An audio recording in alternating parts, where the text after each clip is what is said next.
So hi friends, good morning. তোমাদের সবাইকে কেমন আছো? আশা করছি তোমরা ভীষণ ভালো আছো, আর আমিও ভীষণ ভালো আছি। আর আজকে আমি কিন্তু এক জায়গায় যাচ্ছি, চলো সেখানে গিয়ে তোমাদেরকে দেখাবো।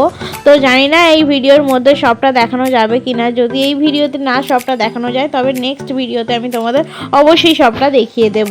তো যাই হোক, আমরা এখন বেরিয়ে পড়েছি, ডক্টরের কাছে যাচ্ছি আমি এখন। তো ডক্টরের কাছ থেকে কি আমি সাজেশান পাই সেইটুকু সবটাই তোমাদেরকে বলবো। তবে যাই হোক না কেন, এখন আমরা গাড়ি করে বেরিয়ে পড়েছি। আমাদের পাশের বাড়িরই একটা দাদার গাড়িতে করে আমরা যাচ্ছি। তো আমরা দুজনেই বেরিয়ে পড়েছি, যেখানে খুব ভালো লাগছে। একটুখানি অনেকদিন পরে মজাও হচ্ছে, ঘুরতে বেরিয়েছি। তো একটুখানি ভয় ভয়ও লাগছে, তো আমাকে কি বলবে না বলবে সেই ভয়টা একটু লাগছে। যাই হোক, সমস্ত রিপোর্টগুলো কিন্তু আমি নিয়েই নিয়েছি আমার সাথে করে। আর দেখো চারিদিকটা কি সুন্দর সবুজ আয়নে ভরা। তো তোমাদেরকে আমি বাইরের দিকটাও দেখিয়ে দিলাম, ভালোই লাগছে বেশ। আমরা যাচ্ছি, এটাও খুব আনন্দ হচ্ছে। জানো তো, অনেক সময় কি মনে হয় যে বাড়ির বাইরে থেকে একটু ঘুরে আসি, বাড়ির বাইরে থেকে একটু ঘুরে আসি, সেইভাবে হয়তো সময় হয়ে ওঠে না। যাই হোক, আজকে যে সময়টা পেয়েছি তোমাদের সাথে একটু একটু করে শেয়ার করছি। তো জীবনে সব সময় টাকা পয়সা থাকলে যেগুলো হয় না, জানো তো, যেরকম ঘুরতে যাওয়া হয় না মানুষের। এমন এখনও অনেক মানুষের আছে টাকা পয়সা আছে, কিন্তু তারা সেইভাবে ঘুরতে যেতে পারে না বা কিছু। কিন্তু আমার এই ছোট্ট ছোট্ট জিনিসগুলোতে ভীষণই আনন্দ হয়, জানো তো। যেহেতু আমি একটু ঘরের বাইরে বেরোতে পারছি, তো ঘরের বাইরে বেরোতে পারাটাই যে একটা আনন্দ, সেরকম কোনো ব্যাপার নয়। যাই হোক, তবুও ভালো লাগে একটুখানি ঘুরে ঘুরে আসা। তো তোমাদের কার কার এরকম ঘুরতে যেতে ভালো লাগে একটুখানি কমেন্ট করে জানিও। যাই হোক, আমি আমার হাজবেন্ড দুজন মিলে তো যাচ্ছি ওখানে। জানি না এখনও পর্যন্ত কি হবে না হবে। বুকের ভিতরটা একটু ধুপুস ধুপুস করছে, কারণ কি হবে বলতে পারছি না। যাই হোক, আমাদের ডক্টর দেখানো হয়েও গেছে, আর আমরা এখন চলে এসেছি। ডক্টর আমাকে বললো আগের থেকে একটু রোগা হতে হবে। আর দেখো, আমার বর বলছে আজকে এইগুলো খেয়ে নাও, কাল থেকে আর খাবে না। তো আমি বললাম যে না, খাবো না খাবো না, আজ থেকে আমি এগুলোকে চেঞ্জ করি এবার আস্তে আস্তে। তো আমার হাজব্যান্ড বলছে না, একটুখানি খাও, কিছু হবে না, আমি বলছি তোমাকে।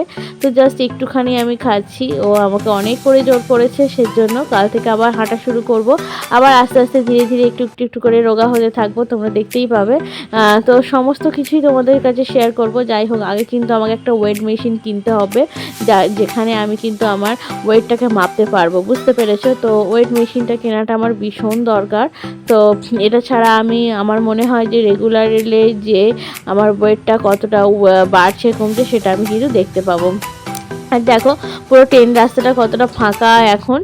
আর ফাঁকায় ফাঁকায় আমি চলে এসেছি, আর অনেকটা সময় এখন। আর জানো তো, বাইরে বেরিয়ে এত গরম হচ্ছে কি বলবো তোমাদের। যাই হোক, বাড়ি থেকে সত্যি ভালো কথা কিছু নিয়ে আসিনি। যদি অনেক কিছু নিয়ে আসতাম, তাহলে কিন্তু আবার সেই বয়ে বয়ে নিয়ে যেতে হতো। এত গরম হচ্ছে, শেষে আমার স্টেশনে এসে চোখে মুখে জল দিলাম। এত কষ্ট হচ্ছে, এত গরম হচ্ছে।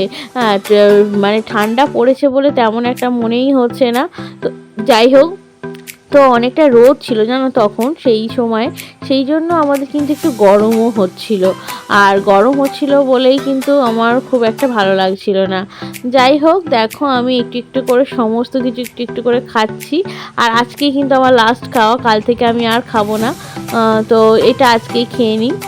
তো যতটা আমি ক্যালোরি বার্ন করতে পারি ততটা আমারই ভালো। তো সব সময় আমি ডক্টরের কথা মেনে চলি। তো এখন আমি ট্রেনে উঠে পড়েছি, আর ট্রেনে করে আমি কিন্তু এখন বাড়িতে চলে আসছি। তো যাই হোক, ট্রেনেও বসে আছি। তো আমার সাথে আমার হাজব্যান্ড বসতে পারেনি, কারণ সবসময় তো ট্রেনে একসময় জায়গা পাওয়া যায় না, সেই জন্য। তারপরে আমি এখন একটুখানি হাঁটছি, আর তারপরে আমরা কিন্তু বাইক নিয়ে চলে আসবো বাড়িতে। তো আজকের এই ভিডিওটা তোমাদের কেমন লাগলো একটুখানি কমেন্ট করে জানিও। যদি ভালো লেগে থাকে কিন্তু আমাকে বলো, পরবর্তীতে আরও তোমাদের সাথে অনেক কথা বাকি আছে, সেই সমস্ত কথাগুলো আমি তোমাদের সাথে বলবো। আর তোমাদের সাথে কথা বলে আমার যে মজা, যে আনন্দ হয়, সেটা আর কারোর সাথেই হয় না। কারণ সত্যি কথা বলতে, আমি কীরকম বাইরে বেরোই না, আর কারোর সাথে তেমন একটা কথা বলি না। টাটা।